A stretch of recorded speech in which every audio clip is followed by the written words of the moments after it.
Hello everyone, this is AGTechTube and today I'm going to show you a quick guide about blocking an email address in Gmail that you don't want to receive emails from. So head over to Gmail, enter to the mail from the address that you want to block.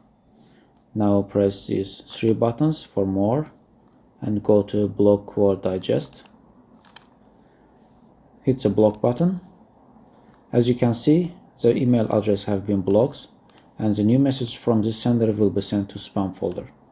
In case if you want to unblock the sender, just hit this button and the email address will be unblocked again. So this is a pretty straightforward tutorial. I hope you enjoyed it. Please make sure to subscribe to our channel to receive more of these tutorials in future.